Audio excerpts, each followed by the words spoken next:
안녕하세요. 검단에 있는 온땅이비 성문교회 서정혜 목사입니다. 오늘도 하나님의 말씀과 함께 행복한 하루 되시기 바랍니다. 오늘 보실 하나님의 말씀은 레위기 7장 1절에서 10절까지의 말씀입니다. 제가 봉독해 드리겠습니다. 속건제의 규례는 이러하니라. 이는 지극히 거룩하니 번제물을 잡는 곳에서 속건제의 번제물을 잡을 것이요 제사장은 그 피를 제단 사방에 뿌릴 것이며 그 기름을 모두 들이되 곧 그 기름진 꼬리와 내장에 덮인 기름과 두 콩팥과 그 위에 기름 곧 허리 쪽에 있는 것과 간에 덮인 꺼풀을 콩팥과 함께 떼어내고 제사장은 그것을 다 제단 위에서 불살라 여호와께 화제로 드릴 것이니 이는 속건제니라. 제사장인 남자는 모두 그것을 먹되 거룩한 곳에서 먹을지니라. 그것은 지극히 거룩하니라. 속죄제와 속건제는 규례가 같으니 그 제물은 속죄하는 제사장에게로 돌아갈 것이요 사람을 위하여 번제를 드리는 제사장 곧 그 제사장은 그 드린 번제물의 가죽을 자기가 가질 것이며 화덕에 구운 소제물과 냄비에나 철판에서 만든 소제물은 모두 그 드린 제사장에게로 돌아갈 것이니 소제물은 기름 섞은 것이나 마른 것이나 모두 아론의 모든 자손이 균등하게 분배할 것이니라. 아멘.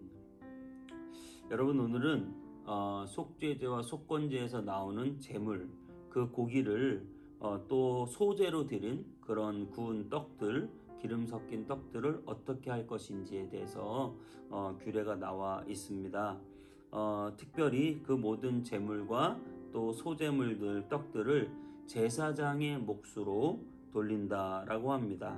당연히 여러분 알다시피 제사장들과 레위인들은 땅을 분배받지 못했기 때문에 바로 이 제사에서 나오는 제물로 생계를 유지하는 것입니다.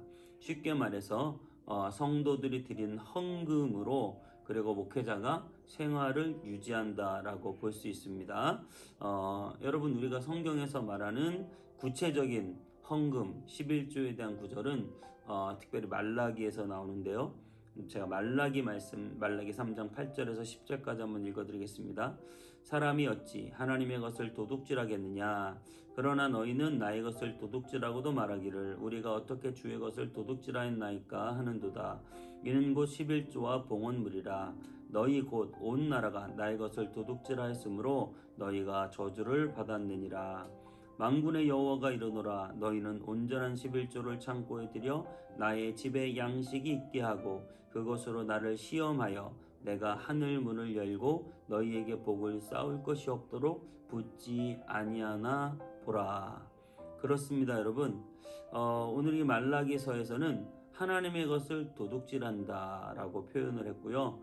그리고 그렇게 도둑질한 것 때문에 하나님께 저주를 받는다는 표현을 하면서 11조를 창고에 들여서 내가 너희에게 복을 붙나 붙지 않나 한번 확인해 보라고 말하고 있습니다.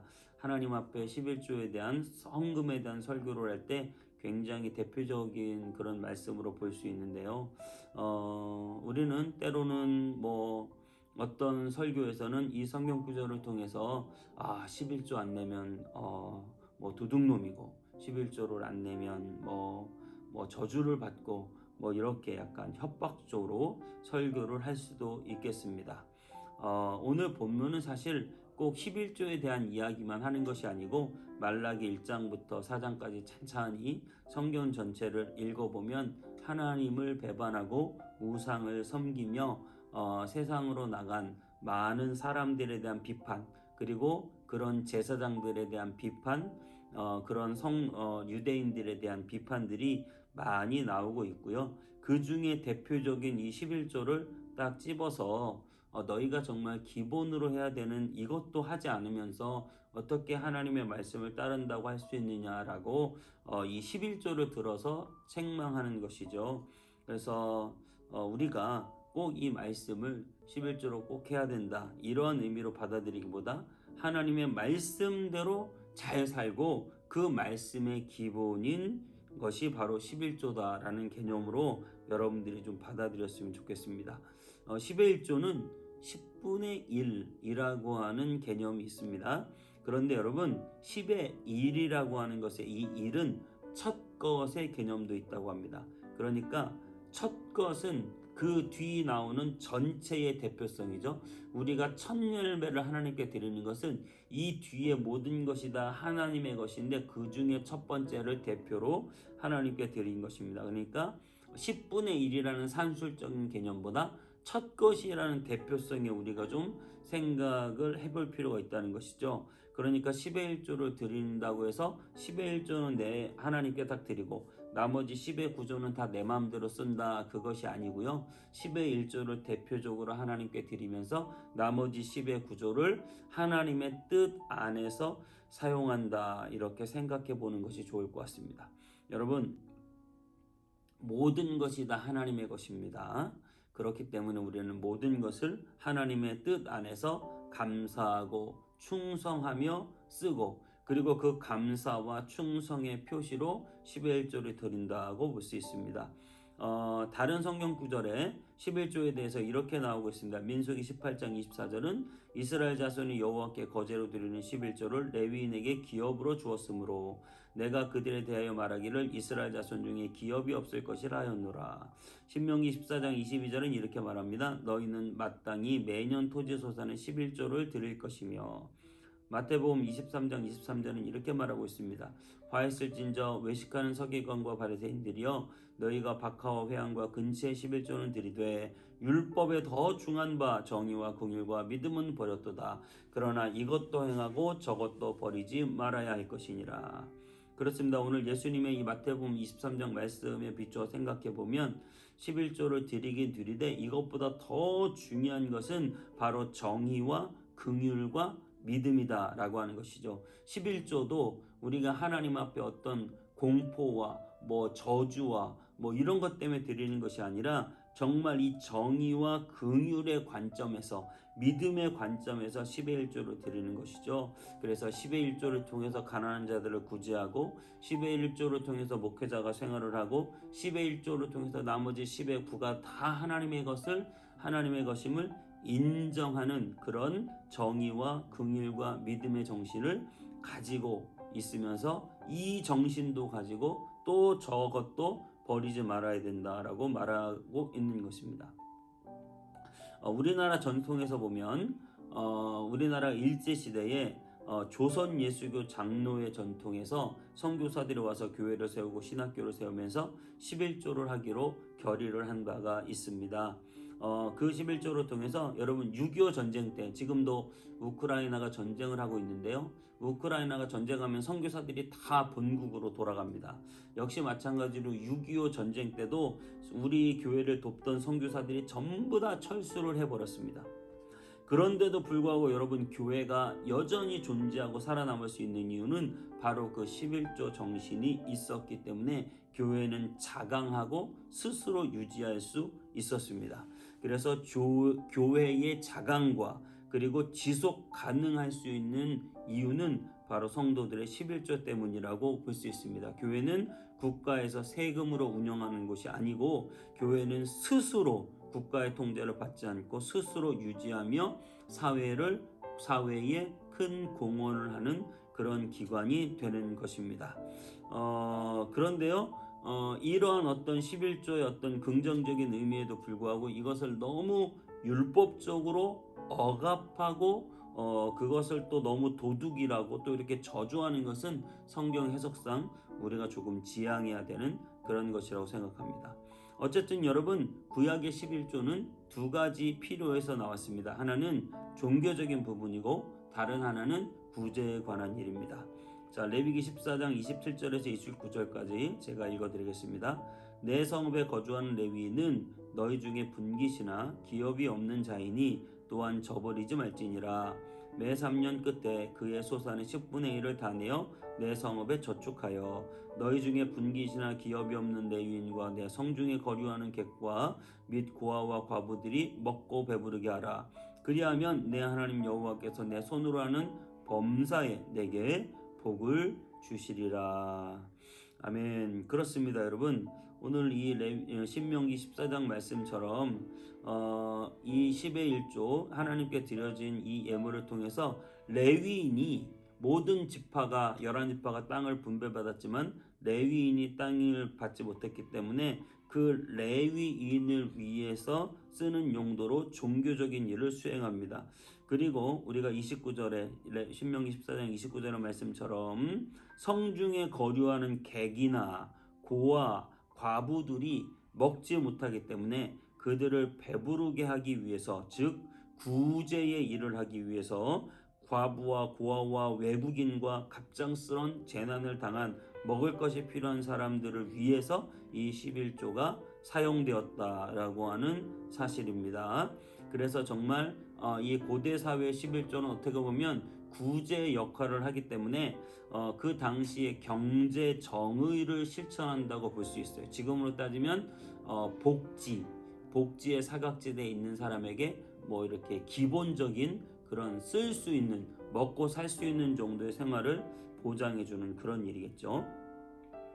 그래서 여러분 이 11조를 통해서 레위인을 일단 먹고 살 수 있도록 도와주는 것입니다. 그도 그럴 것이 레위인들이 11조를 내지 않고 레위인들이 제사가 다 없어지면서 먹고 살 길이 없어지면 그 레위인들이 어떻게 하느냐. 말라기 1장 7절 8절에 보면 레위인들이 이렇게 말하고 있어요. 너희가 더러운 떡을 나의 제단에 드리고도 말하기를 우리가 어떻게 주를 더럽게 하였나이까 하는도다. 이는 너희가 여호와의 식탁은 경멸히 여길 것이라 말하기 때문이라. 만군의 여호와가 이르노라. 너희가 눈먼 희생 제물을 바치는 것이 어찌 악하지 아니하며 저는 것 병든 것을 드리는 것이 어찌 악하지 아니하냐. 이제 그것을 너희 총독에게 드려보라. 그가 너를 기뻐하겠으며 너를 받아주겠느냐. 그러니까 당시에 레위인들이 먹고 살 길이 없으니까 흠 없는 그러한 재물을 가지고 하나님께 재물을 드려야 되는데, 우리가 어디에 선물하면 정말 제일 좋은 것들을 골라서 이렇게 선물을 하잖아요. 그것이 체면이고, 하나님께도 그렇게 흠 없는 재물을 당연히 드려야 되는데 죽이고 어차피 태우고 삶을 거기 때문에 다리 전 것, 뭐 눈 먼 것, 뭐 이렇게 흠이 많은 것들을 하나님께 제물이라고 당시에 가져오겠다는 거예요. 그것을 레위인들이, 제사장들이 다 허용해 줬다는 거죠. 왜냐하면 그렇게라도 해야 먹고 살 수 있기 때문에 그것을 허용해 줬다는 것입니다. 그러면서 그것을 한번 총독한테 드려봐라. 그것을 받겠나, 이렇게 하나님이 책망하는 것이죠. 이 말은 무슨 말이냐면 제사장 레위인들이 그 자기가 쓸 것들이 보충받지 못하면 제사를 이상하게 지낼 수 있다는 거예요. 그리고 또 느헤미야서에 보면 제사장들 레위인들이 뿔뿔이 자기 경제 활동을 하기 위해서 예루살렘 성전을 버리고 전부 다 성을 떠나버리게 됩니다. 그것을 느헤미야가 책망하면서 11조를 드리고 그 11조를 통해서 레위인을 먹을 수 있도록 레위인들을 다시 다 불러들이는 그런 일을 하게 됩니다. 당연히 먹고 살 길이 막막해진 레위인들 그리고 제사장들은 당연히 세상으로 나갈 수밖에 없는 것이죠. 세상의 재물 걱정으로 여러분, 목회자가 말씀 준비를 못하면 결국 그 피해는 성도들이 당할 수밖에 없다는 사실을 우리는 또 기억해야 되겠습니다. 또 오늘 10절 레위기 7장 10절엔 이렇게 말하고 있죠. 소재물은 기름 섞은 것이나 마른 것이나 모두 아론의 모든 자손이 균등하게 분배할 것이니라. 균등한 분배, 저는 이 말이 참 중요한 말씀 같아요. 교육자들도 모든 것을 똑같이 나눌 수는 없지만 그 어떤 기여나 생활 환경에 따라서 우리가 적어도 불공평하게 느껴지지 않도록 사례를 해야 된다는 생각을 하고 있습니다. 교회에서 뭐 쉽게 얘기해서 담임 목사와 부교육자가 너무나 이게 갭이 크다거나 아니면 뭐 교회에서 일하는 직원과 또 어떤 그런 갭들이 너무나 크다고 하면 그것들은 당연히 사람들이 느끼기에 불공평하다고 느낄 거예요. 여러분, 최대한 균등하게 사람들이 이해할 만한 선에서 그렇게 사역을 하고 살아갈 수 있도록 레위인들을 균등하게 분배해야 된다는 그 말씀을 여러분 우리가 또 기억해 보셨으면 좋겠습니다. 헌금에 대해서 말하기가 굉장히 어렵죠. 하지만 저는 그런 생각을 해요. 헌금을 내는 게 문제가 아니고 내가 낸 헌금이 정말 균등하게, 정말 기회가 좋게, 정말 쓸만하게 잘 쓰여지고 있느냐가 굉장히 중요할 것 같습니다. 특별히 여러분 그 헌금이 사회적 약자를 위해서 쓰여져야 한다는 사실을 늘 기억하셔야 됩니다. 오늘 그 신명기 29장 14장 29절에도 말한 것처럼 가난한 자들, 고아들, 과부들, 또 외국인 객들에게 먹이기 위해서 그것을 사용했다는 사실을 늘 기억해야 됩니다. 그래서 교회가 꼭 챙겨야 될 것이 목회자의 사례비지만, 그리고 또 중요한 것이 정말 가난하고 어려운 자들을 위한 구제를 꼭 해야 된다는 사실을 저와 여러분들이 기억하셔서 정말 우리가 낸 헌금이 어떤 교회의 규모를 누리거나 물론 예배당을 지을 수도 있겠지만 너무 화려하게 무언가를 하거나 허튼 곳에 쓰여진다는 그런 느낌이 아니라 정말 사회적인 약자와 가난한 자들과 어려운 자들을 위해서 쓰여지는 그런 헌금이 된다면 우리가 헌금을 내는데도 전혀 부담이거나 부끄럽지 않을 것이다 라는 생각을 하게 됩니다. 여러분, 오늘은 조금 어려운 주제인 헌금에 대해서 제가 조금 짧은 시간에 개괄적으로 말씀을 드렸는데요. 그런 생각을 하게 돼요. 우리는 헌금을 해라 이런 강조만 할 것이 아니라 헌금을 어떻게 성경적인 방법대로 잘 사용할 것인가에 대해서도 함께 이야기를 해야 되고요. 그 안에서는 공평과 균등, 그리고 사회적인 약자를 보호하는데 그렇게 꼭 사용되어야 된다는 것입니다. 적어도 목회자의 기본적인 생활비, 그리고 나서 여러 그 교회에 사례받을 사람들 안에 불균형이 생기지 않도록 해야 되고, 그리고 사회의 약자와 가난한 자들을 위해서 사용되어지는 그런 헌금이 될 때 내는 사람도 기쁘고 사용하는 교회도 기쁨이 넘치게 될 줄 믿습니다. 하나님께 우리 마음껏 드립시다. 우리가 하나님께 드리지 않고는 견딜 수 없는 마음들이 하나님의 은혜 안에서 꽃피고 살아나게 되기를 바라고, 그리고 그 드려진 헌금이 우리 성도들이 불편하지 않도록 균형 있게 잘 사용하도록 우리가 그렇게 기도하며 사용할 수 있는 우리가 다 되시기를 주님의 이름으로 축복합니다. 기도하겠습니다. 하나님, 정말 금도 내 것이 은도 내 것인데 모든 것이 다 하나님의 것인데 우리가 하나님이 나의 주인임을 인정하며 나의 작은 것을 하나님께 드릴 때 정말 우리의 정성과 마음을 다 받아주시고 교회가 스스로 자립하며 또 목회자의 생활비가 지급되고 또 가난한 자들을 위하여 하나님 그 귀한 헌금이 잘 쓰여질 수 있도록 하나님께서 날마다 하나님 교회들을 지켜주시고 그 헌금에 하나님 정말 잘 사용되는 은혜가 있게 하여 주옵소서.